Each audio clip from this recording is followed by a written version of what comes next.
Olá, meus amigos, sejam muito bem-vindos ao Conversas da Alma. Hoje vamos falar das depressões através de uma abordagem da medicina integrativa, a medicina do futuro, com a nossa convidada, a doutora Ana Moreira, presidente da Associação Portuguesa de Medicina Integrativa, que já conhecem do nosso canal, e também temos o prazer de ter ao seu lado um convidado especial, o Dr. Bruno Ribeiro do Couto, que veio de Espanha, é licenciado e mestre em Psicologia, tem um doutoramento europeu em Psicologia, professor de Neurociências da Universidade de Múrcia e diretor da Unidade de Desenvolvimento Cognitivo e Saúde Emocional na Clínica Chá Wellness, em Espanha, e que nos irá falar das técnicas complementares que poderão ser aplicadas em casos de depressão sem ter de utilizar as técnicas medicamentosas, ou seja, uma abordagem mais integrativa da cura.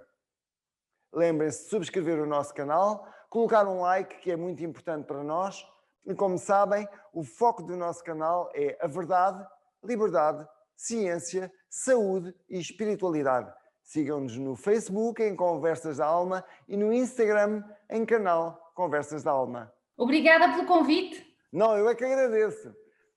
Começando agora pelas nossas perguntas, as nossas dúvidas, para ajudarmos tanta gente neste momento que está em depressão. Qual é a noção de depressão no século XXI? Porque se formos à história, a depressão poderia ser vista como uma possessão de entidades extrafísicas, ou demónios, melancolia, etc. Qual é a noção de depressão no século XXI? César, é uma muito boa pergunta, porque com o decorrer dos anos o conceito de depressão foi indo mudando, foi indo sendo alterado, também com os conhecimentos que nós tínhamos sobre o cérebro, sobre as pessoas, sobre o comportamento humano. E, como lhe digo, a pergunta é muito pertinente, porque hoje falamos exatamente de um tipo de características da depressão diferentes da que falaríamos se tivéssemos vivido há uns séculos atrás. Depressão, nós digamos que na psicologia, na psiquiatria, na medicina em geral, temos uma série de manuais, que são os manuais que nos ajudam a definir as características que podem estar presentes numa doença, num transtorno mental. No caso da depressão, há uma série de critérios que estão definidos no DSM. O DSM seria, digamos, o manual que utilizamos para definir este tipo de patologias. E neste manual, pois, há uma série de sintomas que são descritos e que, de uma lista de sintomas, a pessoa tem que ter mais de um sintoma, e um desses sintomas principais deve ser ter o humor deprimido,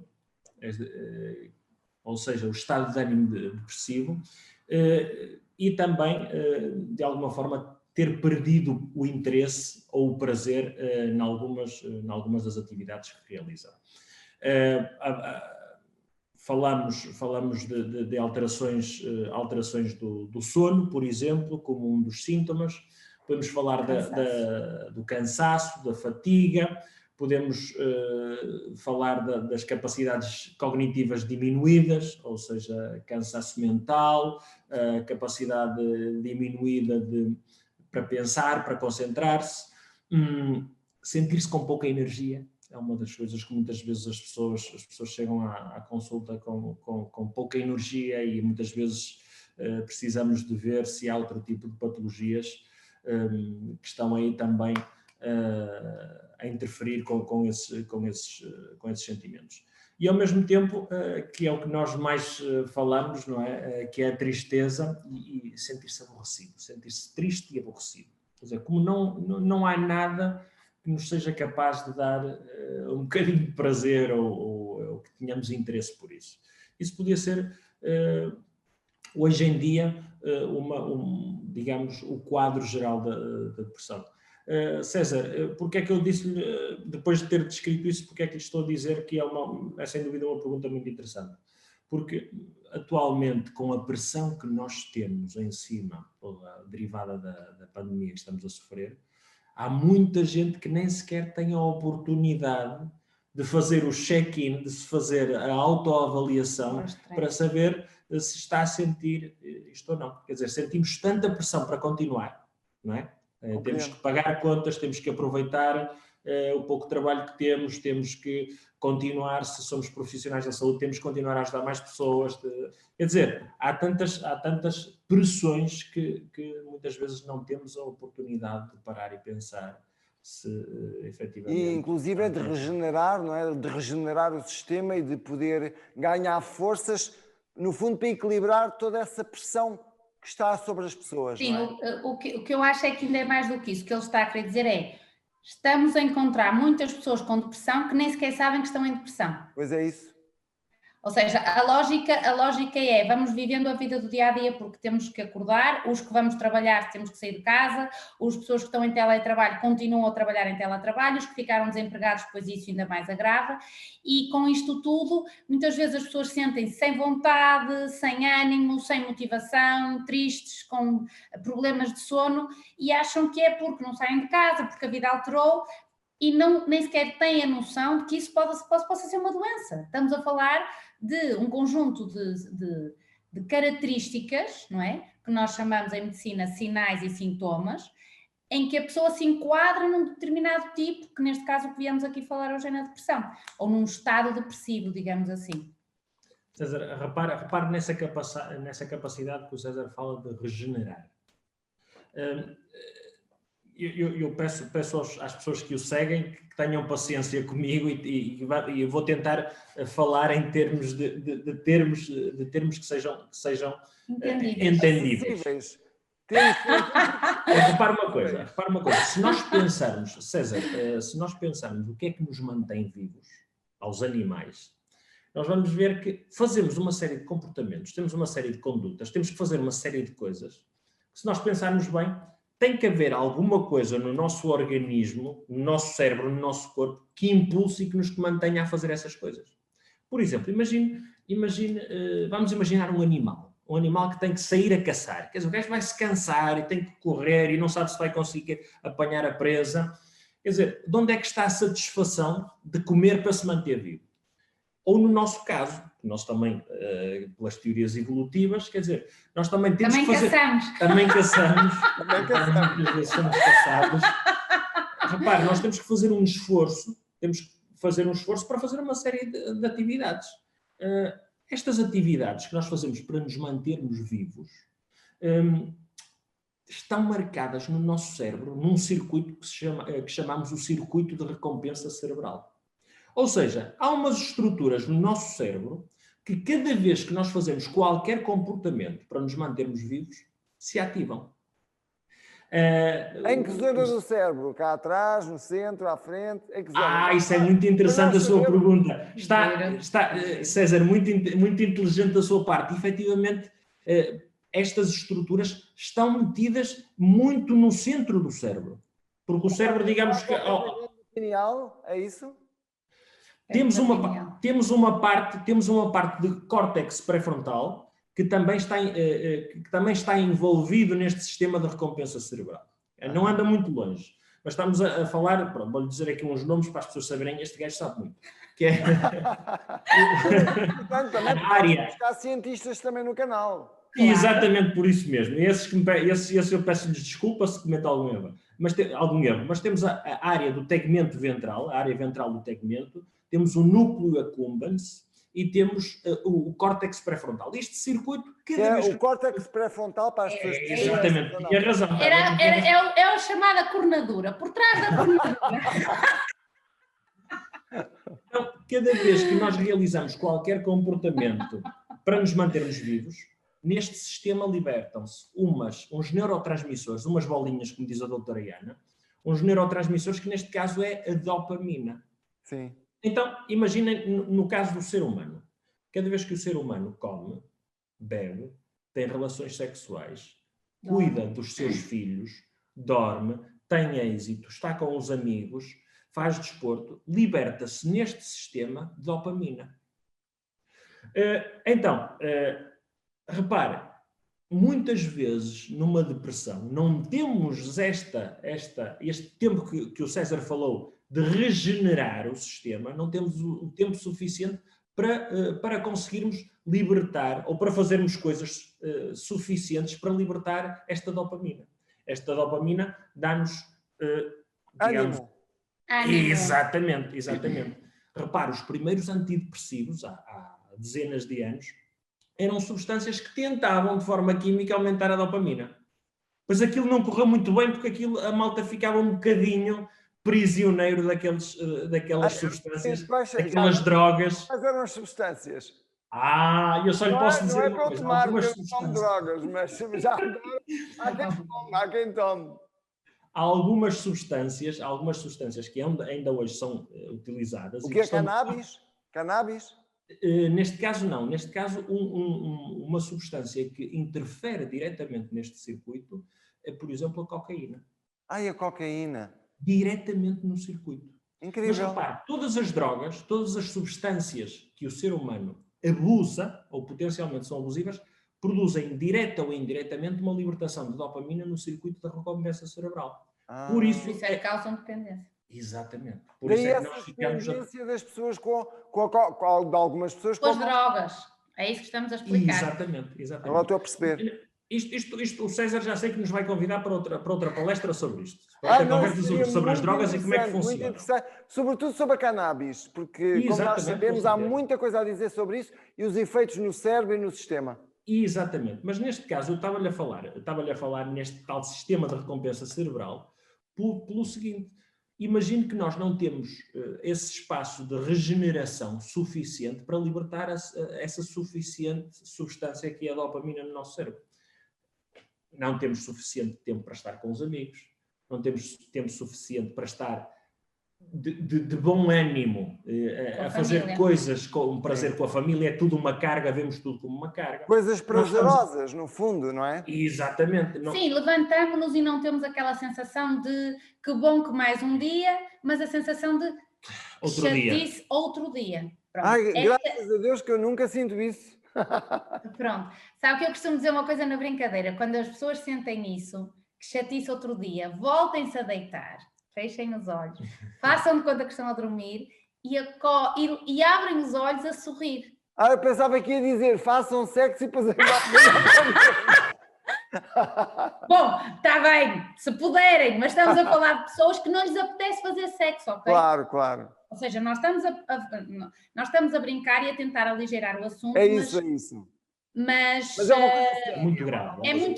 É muito grave porque nós vemos na clínica pessoas que vão por outras coisas, ou porque lhes dói a cabeça, porque se sentem cansadas, porque têm dificuldade de concentração, porque têm dificuldade de memória. E realmente o diagnóstico, aquilo que estamos a chegar à conclusão é que as pessoas estão deprimidas. Sim. Pronto, e é muito importante que se calhar se possa fazer aqui um pequeno intervalo para distinguir o que é uma depressão do que é, por exemplo, só cansaço. Claro. Ok? Ou do que é um burnout. Fala tudo isso. E o Dr. Bruno estava a dizer, agora continuando, Dr. Bruno, nós de vez em quando temos que aligeirar um pouco a conversa também, que é para as pessoas ficarem animadas. Claro que sim, obviamente que sim. Se nós ainda pomos mais carga na nossa conversa e não pomos um bocadinho de dopamina, aqui, quem põe a dopamina na conversa é a doutora Ana. Ela põe sempre muita dopamina. Eu nasci com dopamina a mais. Então, só para terminar o que estamos o raciocínio. Reparem, se nós não temos estas atividades suficientes na nossa vida para fazer esta libertação de dopamina neste circuito de recompensa cerebral, o que vai acontecer é que pouco a pouco o sistema vai ficando com a conta negativa da dopamina. Estamos a fazer muitas coisas por obrigação e estamos a ter pouco prazer. Isto muitas vezes se associa com uma depressão. Não é quem mais tem que pode fazer mais coisas para evitar uma depressão. Não é isso. Muitas vezes, repara, temos um quadro, a nossa vida é um quadro que não é completamente bonito, é desafiante, vamos dizer assim, mas nós podemos mudar o marco do quadro. Moldura. A moldura pode ser mudada e pode ser um bocadinho mais bonita. A moldura sai da nossa cabeça. O quadro possivelmente não podemos mudar, mas a moldura, vou pôr uma moldura bonita e muitas vezes, ok, eu tenho que ir trabalhar, mas vou trabalhar e vou cumprimentar o fulano que vende os jornais e vou cumprimentar a pessoa que me pôs o café e vou dizer uma anedota e vou pensar que vou conseguir para o ano ir de férias e vou conseguir, e o meu filho... Ele está a querer dizer, eu vou pôr isto para loiros. O que ele está a querer dizer é que muitas vezes nós não conseguimos mudar literalmente as coisas da nossa vida, não é? Por exemplo, se eu estou desempregada, se calhar não vou conseguir empregar-me amanhã. Se eu estou a passar uma dificuldade na minha vida conjugal, se calhar não vou conseguir resolvê-lo amanhã. Se o meu filho está com dificuldades na escola, se calhar isto não vai ser resolvível amanhã. Mas a forma como eu consigo interpretar estes acontecimentos da minha vida, e eu posso fazê-lo de forma diferente. É isso. E com algum agradecimento. E aqui entra a gratidão. E aqui entra a gratidão, eu explico sempre isso, quando eu transformo aquilo que me incomoda. Costumo dar sempre um exemplo, que é a quantidade de roupa que temos para passar a ferro. Que é assim, eu estou a passar a ferro e eu detesto passar a ferro. Então, eu tenho duas... Detesto, mas não interessa. Mas para lhe explicar que eu tenho duas opções que eu tenho que passar a ferro, que é... eu estou a passar a ferro e eu penso assim, mas que merda que eu estou aqui a passar a ferro, que chatice, que eu detesto passar a ferro, ou eu digo assim, tenho roupa para passar a ferro, tenho luz para estar a passar a ferro, tenho um ferro, tenho uma casa onde tenha um ferro, ok? Portanto, é nós vermos as coisas numa perspectiva mais global, sem vermos as coisas naquilo que nos está a chatear, e isso muda completamente de figura. Completamente. Quando eu entro com a gratidão e eu me transformo numa pessoa positiva, porque eu estou a ver que tenho roupa para passar a ferro, e nós sabemos que há muitas pessoas que não têm roupa, não é? Quer dizer, então quando nós conseguimos ver isto nesta perspectiva, nós conseguimos transformar-nos e conseguimos modificar alguma coisa. É claro que nós estamos a falar aqui de depressão num contexto, e a depressão tem vários tipos, e estamos a falar, estamos a alertar as pessoas para que se identifiquem. E provavelmente a maioria do que estamos aqui a falar vai precisar de ajuda terapeuticamente falando, e vamos tentar falar disso um bocadinho mais à frente. Há algumas dicas que podemos ajudar. Não vamos sugerir medicamentos, até porque não é o local adequado, portanto vamos dar algumas dicas que as pessoas possam usar para se melhorarem e para saberem que se calhar vão ter que procurar ajuda. Mas a lógica e a primeira dica é sempre: tudo na nossa vida pode ser visto de forma diferente. Ok? É isso mesmo. É isso mesmo. Bom, voltando agora ao Dr. Bruno. Exatamente, César. Ficou aqui esta parte excelente, a doutora Ana, como sempre. Deixe-me só dizer-lhe, pegando um bocadinho no que a doutora Ana estava a sugerir que fizéssemos, que é que nem todas as depressões são iguais. Não é? Nem todas as depressões são iguais, o que devemos também estar muito atentos e procurar os profissionais adequados para avaliar o que é que me está a acontecer. Primeiro, é muito importante que, se eu estou deprimido, isso não tenha nada a ver com outro tipo de doença, claro, ou com outro tipo de carência no meu organismo. Uma carência vitamínica. Ou seja, o que está a dizer é que também pode haver uma carência bioquímica que está a provocar, como a falta de ácido fólico, por exemplo? Exatamente. É? Entre outras vitaminas, entre outras coisas. Exatamente. Má nutrição. Exatamente. A insónia pode ser um problema de insónia, a pessoa cronicamente dormir mal, e isso vai fazer com que a pessoa entre num estado de cansaço que depois a faz sentir triste ou sem energia, e não ser propriamente uma depressão. Temos aqui vários, por exemplo, a questão da desbiose intestinal. Exatamente. Que muitos desses nutrientes são absorvidos pelo intestino, e quando temos um problema de parasitas, quando temos um problema de desbiose, quando temos metais pesados, quando temos uma série de alterações inflamatórias intestinais, hoje sabemos que isso é decisivo. Há autênticos quase milagres com alterações na dieta das pessoas e um pequeno empurrão terapêutico, e as pessoas serem completamente diferentes. Isto porquê? Porque outros neurotransmissores são produzidos no intestino, e isso não sabíamos antigamente. Então, quando nós conseguimos, ao melhorar a dieta, ao dar algumas vitaminas, ao dar, por exemplo, os ácidos gordos, nós vamos repovoando a flora intestinal, fazemos com que a pessoa, sem dar medicação química que ajude terapeuticamente, mas damos este tipo de medicação que vai fazer com que o próprio produza estas hormonas que lhe estavam a faltar. Um bocadinho a ideia da medicina integrativa, não é? Também ajudar o próprio corpo a conseguir regenerar-se. Depois, então, temos a depressão. No caso da depressão, a doutora Ana já sei que vai contar uma anedota aqui e se vai rir, mas eu digo que a depressão temos que ver que é como uma régua, uma escala. Então, nesta escala vamos dizer que... É que se falássemos na palestra de sexo na régua, podiam levar para outro campo, pois. Não era César. Neste caso a régua não é para medir, mas é para medir a intensidade da depressão. Em que temos de 0 a 10, não é? Quer dizer, há pessoas que podem ter rasgos depressivos, terem algum tipo de depressão, algum tipo de rasgo depressivo, e outras que podem estar muito deprimidas, traços, desculpem. Então, é muito importante também nós termos a noção de como é em que sítio da escala é que estamos. Porque depois há outras coisas há desde as depressões minor, às depressões major, às pessoas que podem chegar a ter ideação suicida, que pensam em suicidar-se. Ainda agora, por acaso, um amigo meu estava com essas ideias e eu tive que lhe dar a volta através de energia, não é? Porque eu também estou numa linhagem que ajuda muitas pessoas e tive que lhe dar um empurrão porque ele estava com essas tendências exatamente por uma depressão, se calhar num grau já bem bastante elevado. Pois, exatamente. Mas isso é preciso cuidado. Porque quando estamos a falar numa pessoa com ideação suicida, portanto em que a pessoa já está a pensar suicidar-se, muitas vezes não vai lá só com uma consulta ou só com uma ajuda, então temos que ter cuidado. Porque mas ele agora vai regularmente, está a ir regularmente. Então o César fez muito bem, deu o primeiro empurrão para ele. O primeiro empurrão, agora ele vai lá todos os dias. Vai lá todos os dias. Provavelmente isso é o que nós chamamos uma depressão major, que é uma depressão já mais grave, digamos assim, em que as pessoas se podem e se suicidam, ok? E daí também nós estamos a falar disto hoje, porque de facto, com esta pandemia, com o confinamento, o que estamos a assistir é a um maior número de suicídios.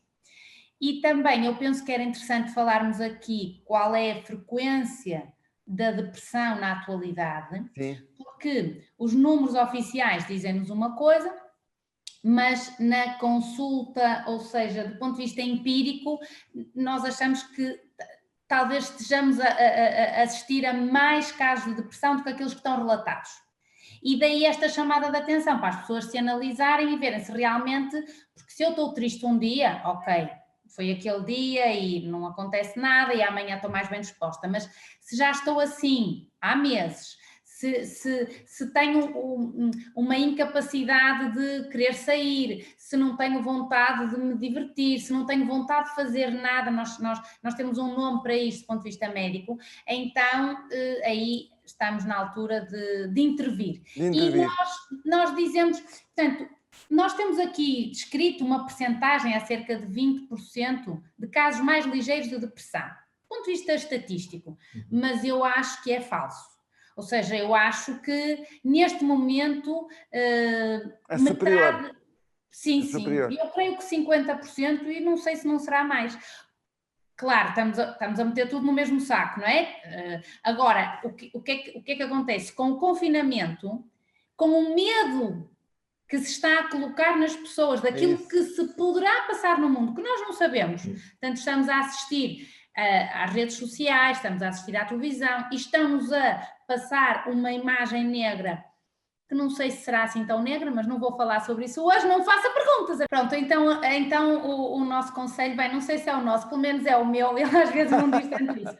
O meu é assim, eu acho que as pessoas se deviam, e isto é um conselho terapêutico, eu escrevo isto na receita dos pacientes, não ver televisão, não abrir o Facebook, não ler jornais. As coisas chegam-nos de outra fonte. Sempre. Se eu vou comprar o pão, se eu vou ao supermercado, alguém vai comentar qualquer coisa. Eu costumava, a minha avó, eu tinha um informador em casa, que era a minha avó, porque eu mal estava a abrir a porta de casa, ela já me dizia assim, olha, caiu um avião não sei aonde, olha, não sei o que aconteceu. Portanto, cada um de nós tem sempre um amigo ou uma pessoa de família que nos vai contar o que quer que seja, verdadeiramente seja importante no mundo. Portanto, eu acho que faz-nos pior neste momento estarmos constantemente a receber, repare, se nós temos notificações ativas no telemóvel, por exemplo, de receber um tipo de notícias, que significa constantemente, eu estou a dizer, aumentaram-se os casos não sei de quê, aumentou-se o número de mortes não sei de quê, aumentou-se não sei o quê, e isto cria-nos, lá está, aquilo que ele falou no sistema de recompensa, que nós chamamos a isso um feedback. O exemplo de um circuito de feedback é o autocolismo, não é? Porque quando eu descarrego o autocolismo, ele volta a encher, chama-se isso um sistema de feedback positivo. Portanto, eu estou sempre ali a ser alimentada por este tipo de notícias. Portanto, o meu corpo vai reagir a isto. Claro, as pessoas que estão menos informadas reagem realmente assim. Eu já me rio daquela palhaçada, mas as pessoas menos informadas realmente, pronto. Não é só, às vezes não é só menos informadas, às vezes é selecionar a informação. Porque também, se eu reconheço que os canais de televisão, eu reconheço que sejam lícitos para me dar a informação e eu não procuro outro tipo de informação, então eu estou a receber exatamente o que me estão a dar.